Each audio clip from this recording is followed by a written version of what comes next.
Before we dive in, this episode is powered by Strong Coffee Company, the protein-packed coffee that fuels your body and your mindset. It's not just caffeine, it's coffee upgraded, each serving delivering clean energy, focus and recovery all in one. No crash, no nonsense, just performance. So level up your morning ritual with Strong Coffee Company and use code Vancrux1 at checkout for 20% off your order. Start strong at strongcoffeecompany.com. Francis Bacon once said, "The human understanding is like a false mirror, which, receiving rays irregularly, distorts and discolours the nature of things by mingling its own nature with it." Centuries later, his words echo louder than ever. In an era of misinformation, emotional reasoning and echo chambers, Bacon's 4 idols of the mind read like a psychological manual for modern life. By the end of this episode, you'll not only understand what these idols are, you'll see how they still govern human thought today, how they hold us back from truth and clarity, and how to break free from them to think more clearly, act more ethically, and live more consciously. Bacon argued that before we can know truth, we must first identify and dismantle the illusions that distort it. He called these illusions idols, false gods of the intellect that we unknowingly worship. They fall into 4 kinds: the idols of the tribe, the biases of human nature itself. The second is the idols of the den, which are the biases of the individual mind. The third is the idols of the marketplace, the biases of language and communication. And then the fourth is the idols of the theatre, the biases of authority and ideology. So let's explore each and see how they still live in us today. So first is the idols of the tribe, which are the biases of human nature itself. These are errors common to human nature, the flaws built into how our minds operate. Bacon believed that humans don't perceive reality objectively. We filter it through emotion, expectation, and our craving for order. Modern neuroscience agrees the brain isn't a camera recording reality. It's a predictive engine, constantly shaping perception based on past experience and bias. Examples include seeing patterns or causes where none exists, what psychologists call apophenia or confirmation bias, favouring evidence that supports what we already believe while ignoring contradictions, imposing design or purpose on randomness because uncertainty makes us anxious, projecting human qualities, intention, morality and intelligence onto nature itself. In short, our minds bend reality to fit our feelings and fears.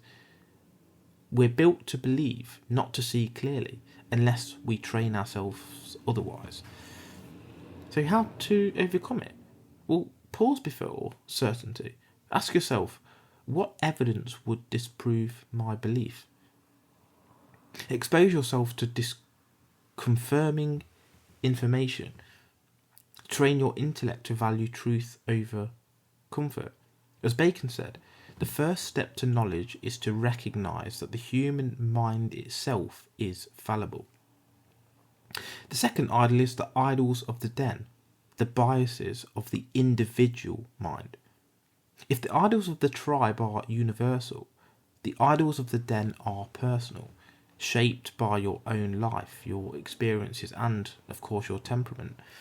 The den refers to a private cave, echoing Plato's allegory of the cave, where each person sees the world through shadows cast by their upbringing and beliefs. Examples would be that one person interprets life through religion, another through science, another through cynicism. Education, culture and professional conditions what we pay attention to and what we ignore. Emotional temperament matters. The optimist underestimates risk. The pessimist sees danger everywhere. Specialisation distorts perception. To a hammer, everything looks like a nail. In essence, your worldview isn't the world, it's your den's reflection of it. So, to overcome it, we should step outside the mental cave, seek dissonance, not comfort. Travel, read authors you disagree with, and surround yourself with a diversity of thought. Only when you can see through your own conditioning can you see reality as it truly is. This episode is sponsored by More Labs, clinically proven recovery energy drinks. Whether it's after a night of drinking or a day of intense training, More Labs delivery rehydration at its finest. Check them out on morelabs.com and use promo code Vancrux1 for 25% off. Back to the episode. The third of the idols is the idols of the marketplace, the biases of language and communication. These idols arise from the misuse and misunderstanding of words, the marketplace being the realm where people exchange ideas. Bacon saw language as one of the greatest barriers to truth. Words are powerful, but they're slippery. They shape thought, often misleading us without realising it. Examples might be that vague or emotionally loaded words like freedom, justice, or natural mean different things to different people.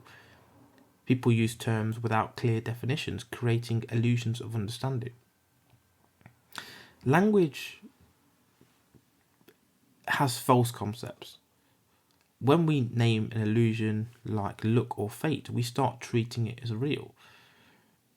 Public debate rewards persuasion over precision, rhetoric over reason. Modern parallels are everywhere. Political framing, social media slogans, and corporate buzzwords all play into linguistic tricks on the brain. So how do we overcome it? Well, first we define our terms. We ask, what do I really mean by this word? And what assumptions hide inside it? Clarity of language is clarity of mind. As Orwell said centuries later, if thought corrupts language, language can also corrupt thought. The last is the idols of the theatre, the biases of philosophical systems and authority. The idols of theatre is the grand illusions of ideology and dogma. Bacon compared them to plays performed on stage, convincing, elegant, and completely fabricated. They include entire systems of thought, whether it's religious, political, philosophical, that people follow unquestioningly. Examples might be accepting Aristotle's beliefs or the church without evidence because, well, of course they must be right because why wouldn't they be? Believing in neat, all-explaining theories with little proof. Treating political or ideological systems as sacred. Falling for intellectual theatrics, big words but empty substance. In modern life, this is the danger of the echo chambers. Blind partisanship and hero worship, confusing eloquence with truth. So how do we overcome it? Well, we challenge systems, even our own. We ask, do I believe this because it's true or because it's familiar? Real philosophy tests, observes and questions. It doesn't perform. Bacon also looked at ethics, the will, the duty and the depth of thought. Bacon's vision didn't end with knowledge. He believed in ethics too, requiring clear sight. He distinguished between two kinds of duty. The duty to the community, which is the responsibility morally to others, and then the duty of God, the spiritual responsibility to something higher. He believed moral action comes from the will, which is guided by belief and stirred by passion. Good habits train that will towards virtue, but he warned no single moral code fits everyone. Each situation, like each person, demands discernment. And one of the most profound lines captures this beautifully. A little philosophy inclineth man's mind to atheism, but depth in philosophy bringeth men's minds about to religion. Superficial thinking breeds arrogance.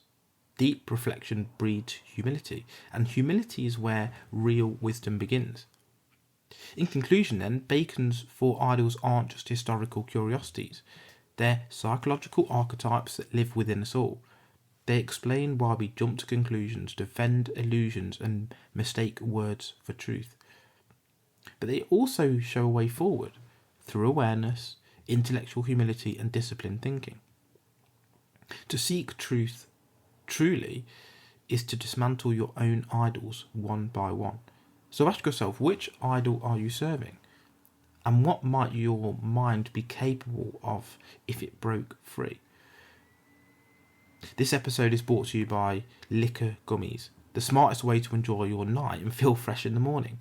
Packed with electrolytes, vitamins and natural ingredients, liquor helps your body recover before the hangover hits. So next time you're heading out, take liquor first and wake up ready to conquer your day, not your headache. So grab yours now at liquor.com, which is liquure.com. Get 20% off with promo code Vancrux1.